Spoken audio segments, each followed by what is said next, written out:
Hello! I stumbled across an exciting quirk in the Matriarch while working on a deep dive into the Matriarch's attenuators. The patch we're listening to now is the result of that quirk. Can you hear it? 2 different envelopes from one VCA. So it's kind of like fake polyphony. I'll get more into that later. I'm going to do this video a little backwards for most of my videos. We'll start with the finished patch, play around a little bit, then I'll take it all apart and hopefully recreate it again step by step. The reason I'm doing it this way is that I'm not entirely sure how this is working. So I don't want to take this patch apart until I've figured it out in case I'm not able to replicate it. But even if I can't explain what's happening, I can at least show you how to do it. So it's not a total loss. As always, there's an index and links to patch diagrams in the description, so you can skip to the good parts if you want. Before we get to it, here's a short demo of a variation of this patch that I'll go through at the end of the video. So let's do it.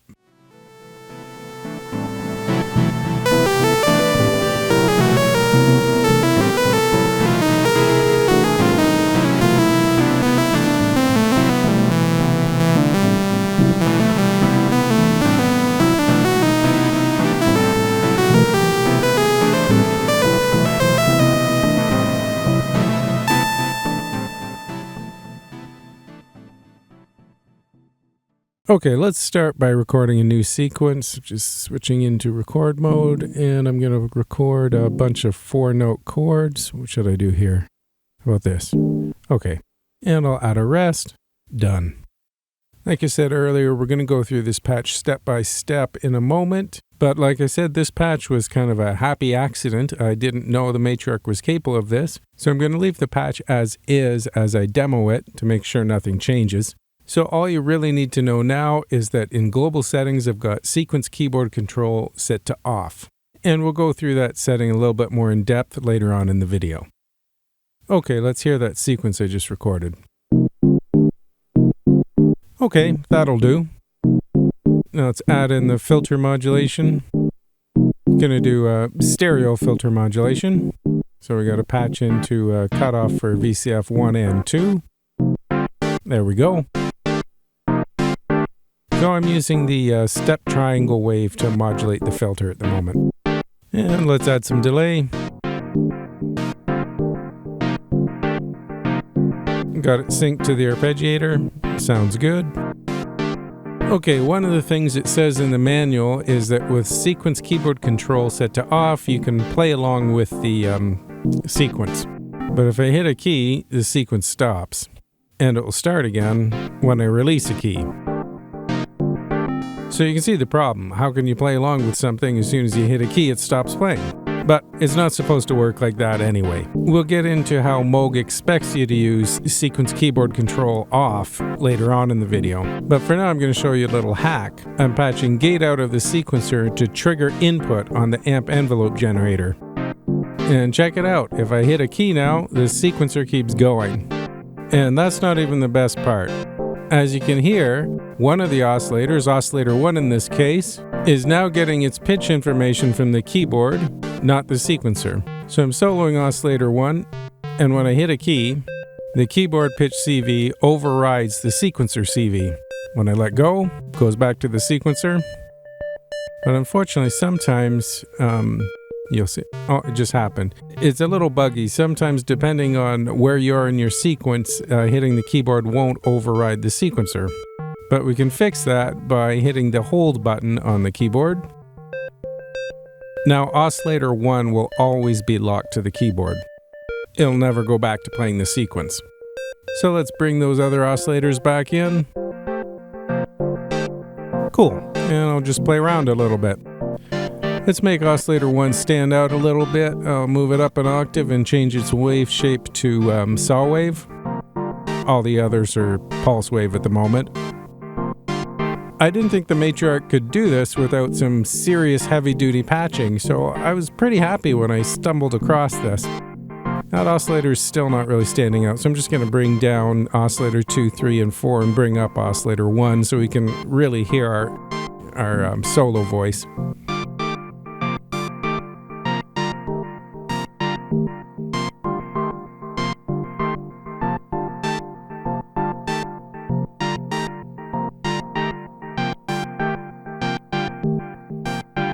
So that's pretty cool, but there's more. We can override 2 voices if we want, so let's just change up oscillator 2 up an octave, bring it up in the mixer, and play 2 notes on the keyboard. Sweet.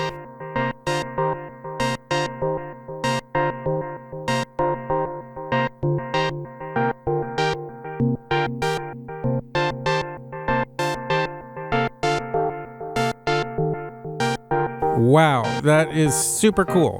And because this was all accomplished with just one global setting change, and we didn't need to do any patching at all for this to work, well, I guess besides that one patch from the sequencer gate out to the envelope trigger, so one patch. Anyway, we're able to keep the filter and VCAs in stereo and have all our patch points open for other modulation. Awesome. And believe it or not, there's even more. I'm going to turn the delay off for a minute so we can hear this clearly, because this is the real surprise. It's something that makes absolutely no sense that it works, but very happy to have found this. So check out what happens when I increase the release time on the amp envelope generator. Hear that? Oscillators 3 and 4, which are playing the sequence right now, are not being affected by the increased release time. Oscillators 1 and 2 are just ringing through. This makes no sense.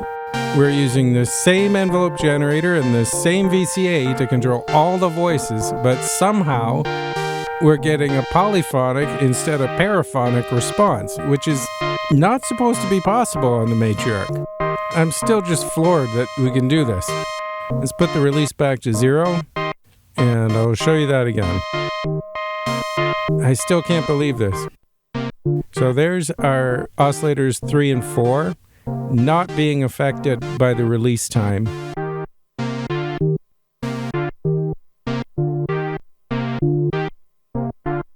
But oscillators 1 and 2 are.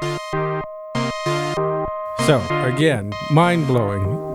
This is something I'm going to try to explain later on in the video after experimenting a little bit more. But for now, I'm just going to enjoy it. Let me show you something else that's cool. Let's turn up the keyboard filter tracking. And we're getting kind of doubled notes. This is pretty cool. This isn't as mind-blowing. I've done this in other videos, but still a fun little trick. It's just caused by the filter trying to track drastic keyboard range differences. So you get those cool glitchy filter effects that sound like doubled notes sometimes.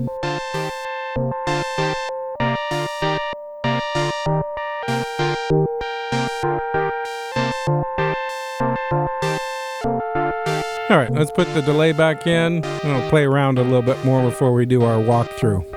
Actually, listen to the filter modulation now. You can really hear how the keyboard range drastically affects our modulation. Glitchy if we're playing up top. Okay, let's play around a little bit more.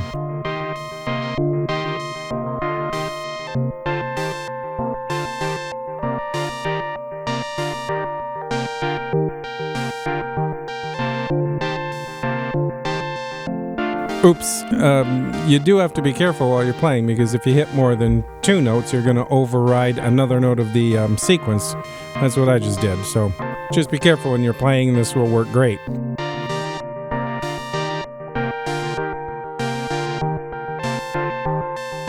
Actually, here's a little demo of me playing triads and letting one note of the sequencer continue through.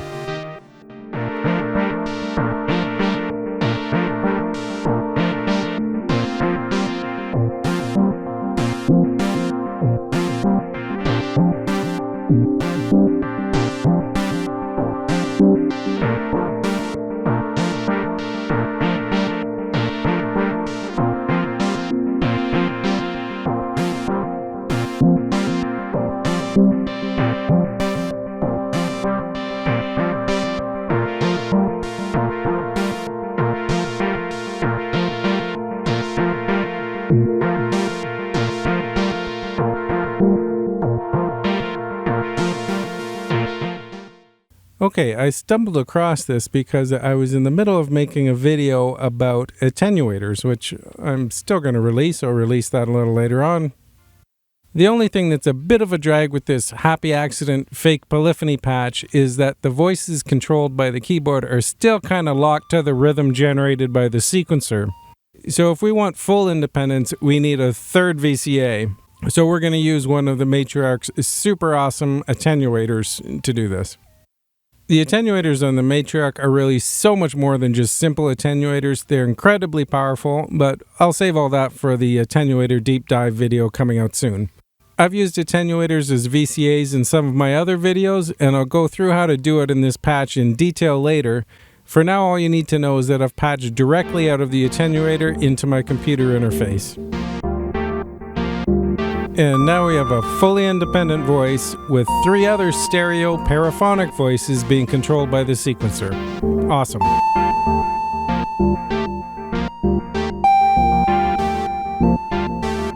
Okay, that sounds pretty cool, but let's sweeten it up a little bit with some effects. So I'm going to use this Universal Audio Lexicon 224 reverb for our single voice.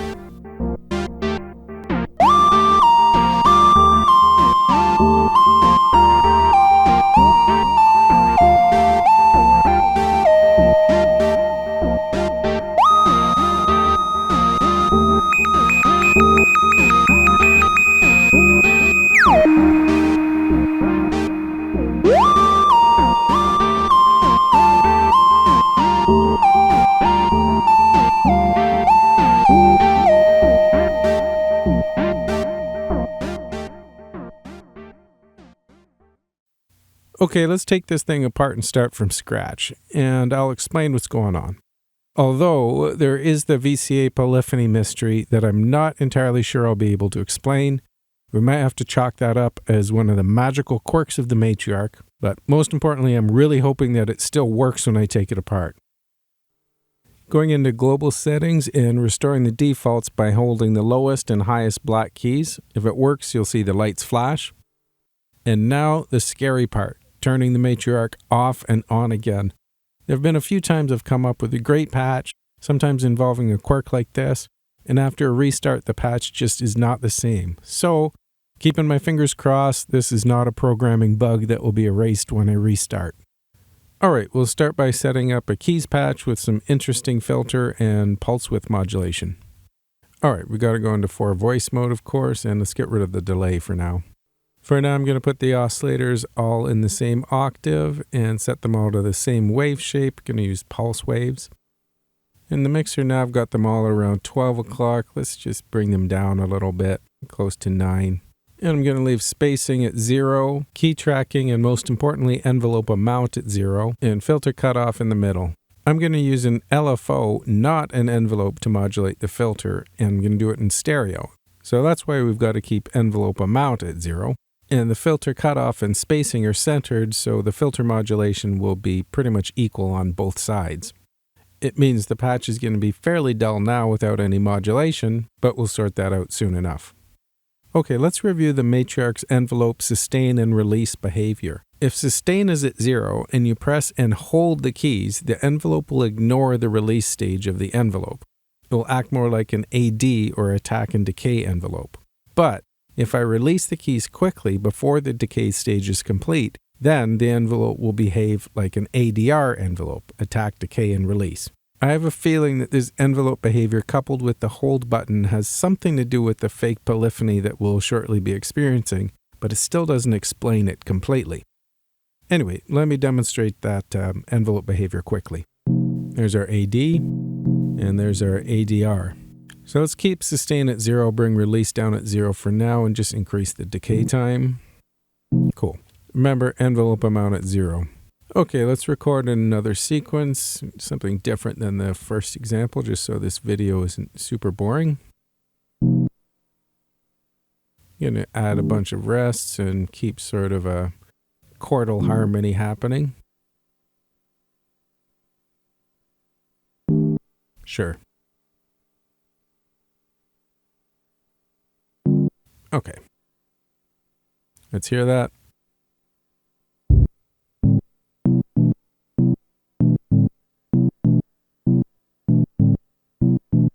Okay, that'll do. All right, it's a little dull and muddy sounding because there's no filter modulation, so let's sort that out. I'm going to use the step triangle wave to modulate the filter.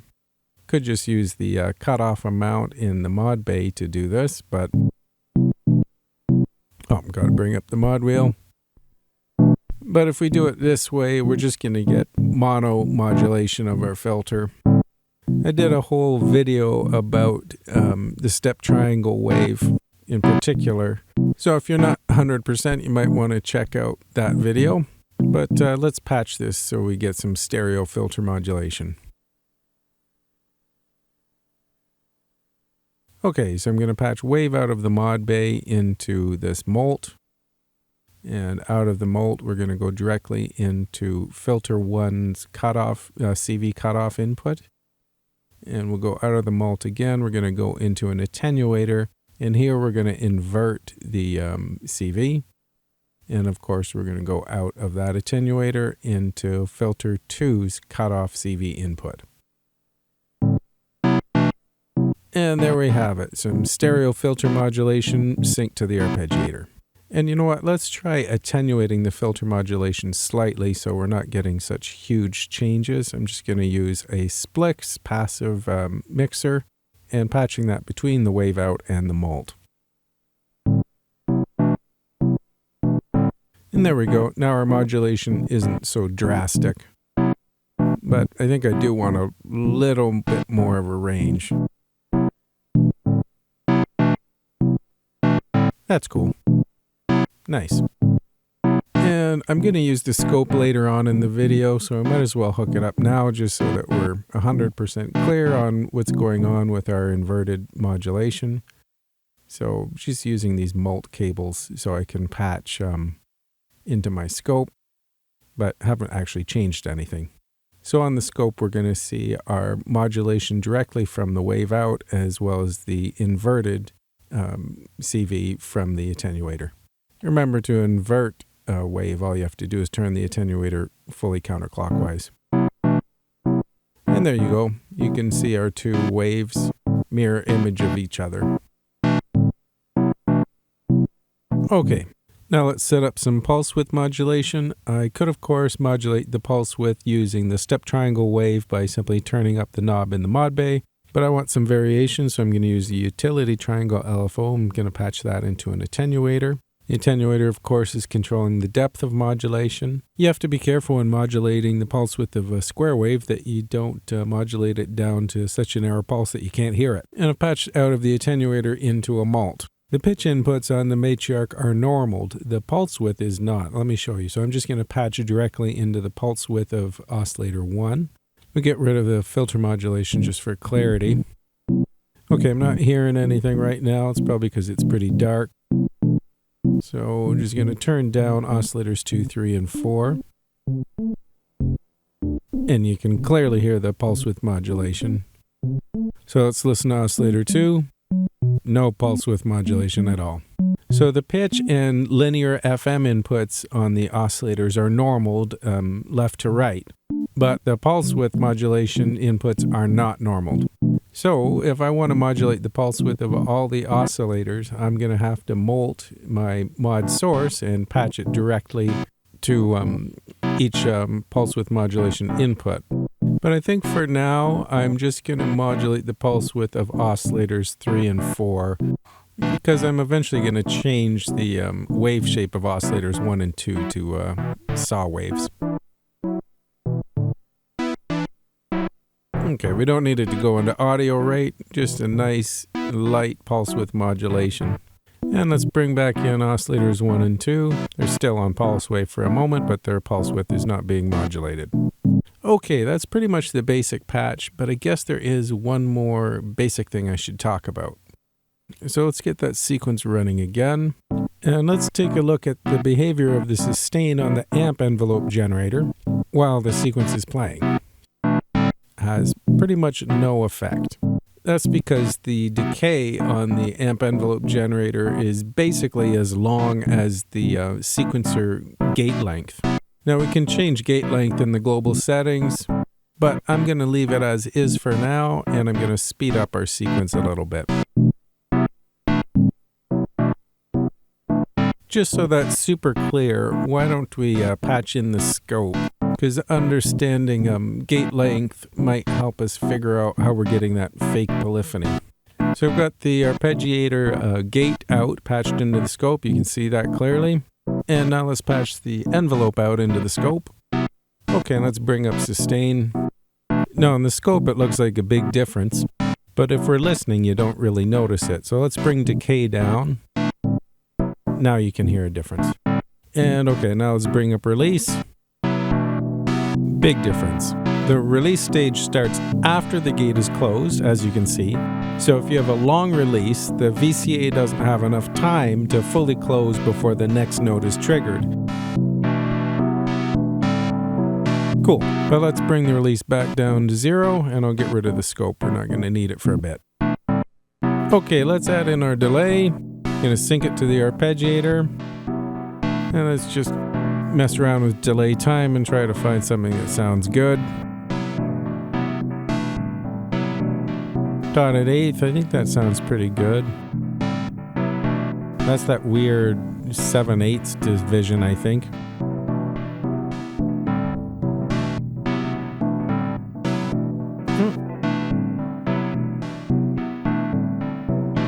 Does that sound like eighths? That sounds okay.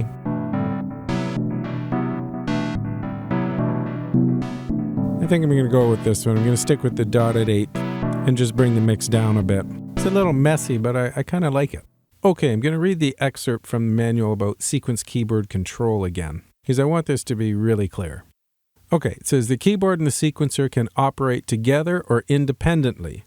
When sequencer keyboard control is on, pressing a key on the keyboard or playing a MIDI note will start the sequence, and it will set any transposition of the sequence. When sequencer keyboard control is off, the sequencer operates independently of the keyboard. The active sequence will play immediately at the original recorded pitch when the play button is pressed, while notes played on the Matriarch keyboard, or MIDI notes, can then play along with the sequencer. Okay, I think that's a little misleading. You may read that and think that you can use this global setting to play a sequence and simply jam along with it. As we saw, that's not exactly how it works, at least not without a bunch of patching. In one of my older videos, I did an in-depth explanation of how to do exactly that, but I can't remember which one, so I'll do a quick demonstration. That way, when we find our quirks, we'll know they're quirks. So the most conventional way to play along with a sequence would be to turn off sequence keyboard control as well as local sequencer control. That way, the sequencer is fully detached from the internal routing and acting as an independent sequencer. Then, we'd need to set up two independent voices. Oscillator 1 and 2, for instance, into filter 1. You could just use the mixer to do that, so no patching required. And oscillator 3 and 4 into filter 2. To keep these separated from the first voice, we'd need to make sure oscillators 3 and 4 both turned off in the mixer, and then patch the wave outs of those oscillators into a mult to act as a summing mixer, then out of the mult into an attenuator if you wanted volume control, and then into the audio input for filter 2. With the filter in stereo double low pass mode, we wouldn't need to patch the output of the filters into the VCAs. That would be taken care of internally. Then we'd need to set up pitch tracking. Voice 1, which is oscillators 1 and 2, would be taken care of internally by the Matriarch, but we'd need to patch the pitch CV out of the arpeggiator into the pitch input of oscillator 3, which remember is normal to oscillator 4. So now we have pitch tracking taken care of, but we need to set up our gates. So you'd flip the VCA mode to split mode, which forces the filter envelope generator into double duty. It will still act as the filter envelope generator for both voices, but also will modulate the VCA of channel 1. Again, we don't need to patch anything. The internal routing will take care of the filter envelope generator triggers, so no need to patch keyboard gate out of the back of the Matriarch into trigger input. You could if you wanted to, but it's redundant. But we do need to trigger the amp envelope generator, which is now only modulating VCA 2. So we'd patch sequencer gate out to trigger input on the amp envelope generator. But as I just mentioned, if you wanted separate filter modulation on voice 2, you'd also have to patch the output of the amp envelope generator into the cutoff CV input for filter 2. And that's it. Now you have two independent 2 oscillator voices. But both voices are mono. Okay, back to our patch. I want the sequencer to play 2 or 3 note chords. We can, of course, do that with the last method, but I want them to be in stereo, so need both filter channels. So the trick is figuring out how to do this while still maintaining both sequencer and keyboard control. So all we need to do, apparently, this is the happy accident, is turn off sequencer keyboard control.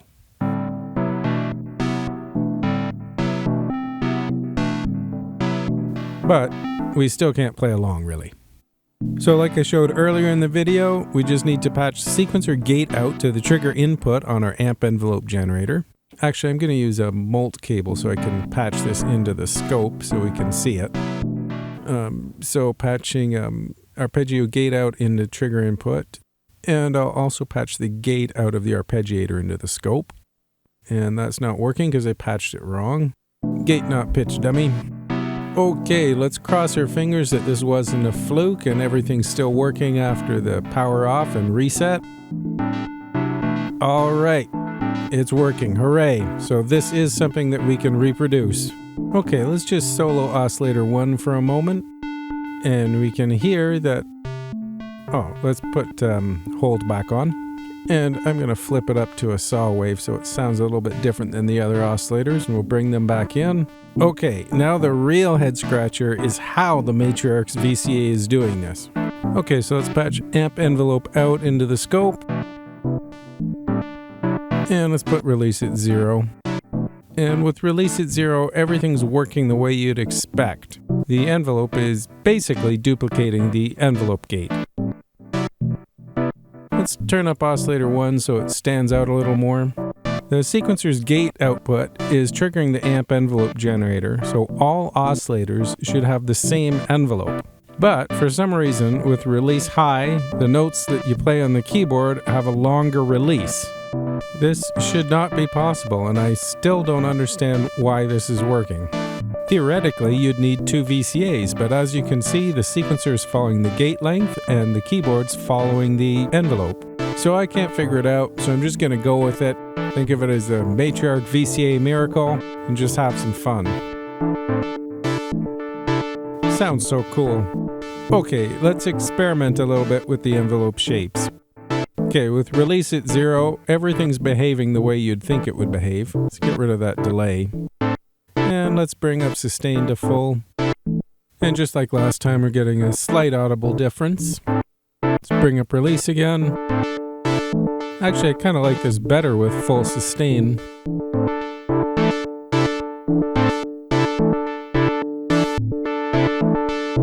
Let's solo oscillators 3 and 4, tracked by the sequencer. Let's turn release all the way up. So you can see on the scope, it's going to have almost no dynamic difference. There's oscillator 1 and 2. Just a drone pretty much. But again, somehow, the envelope generated for oscillators 3 and 4 is just the gate from the sequencer. I thought it may be something to do with keyboard latch or hold, but if I hold down the keys with latch off, there'll be no change. But with latch off, if I release the keys, oscillators 1 and 2 go back to playing the sequence and the envelope generator functions as normal. Maybe this behavior was intentional. I doubt it though. They probably would have wrote about it in the manual if it was. So I think it's a bug that has something to do with the internal routing and the sequence keyboard control global setting. Anyway, back to the envelopes. We haven't checked how attack behaves yet. We're just going to turn up attack slightly. It sounds like it's affecting oscillators 3 and 4, as well as 1 and 2. Actually, is it affecting 1 and 2? Let's just listen to oscillators 1 and 2, turn up the attack more. Yeah, it definitely is. It's the filter modulation that was confusing me there for a moment. But you can hear that it's definitely affecting oscillators 1 and 2. Okay, so let's see if it's doing the same thing with oscillators 3 and 4. Okay, it is affecting oscillators 3 and 4. That's weird. So it's just release that it ignores. Maybe it has something to do with trigger behavior. This really is a mystery. Oh well. Yeah, it's gotta be a bug. This isn't the first bug I've found with the Matriarch. There are really quite a few. But this is the first one I've found that I'm happy that it exists. Because this should not be possible. So this is something I'm definitely going to be exploring in the future. So let's go a step further. Oscillators 1 and 2, voice 1, which is controlled by the keyboard, is still being affected by the sequencer gate. If we want to have a fully independent voice, yet maintain the stereo sequence, we've got to do some patching. So first thing I'm going to do is take the wave out of oscillator 1, and patch that into an attenuator. I'm going to use this attenuator as a third VCA. And I'm just going to have a single voice, so I'm going to patch out of the mold into the pulse width modulation input for oscillator 2. So it's now being modulated along with oscillators 3 and 4. And I'm going to patch out of the attenuator directly into my interface or mixer, or whatever you're using to listen to your Matriarch. And up to now, we haven't used the filter envelope generator for anything. So I'm going to use that as the envelope generator for my attenuator. So patching trigger output into the CV control input for the attenuator. Make sure the attenuator is at 0. And I'm going to patch the keyboard gate CV from the back of the Matriarch into the trigger input. And there we have it, an independent voice with an attenuator being used as a VCA. And listen to those reverb tails, still using the Lexicon 224.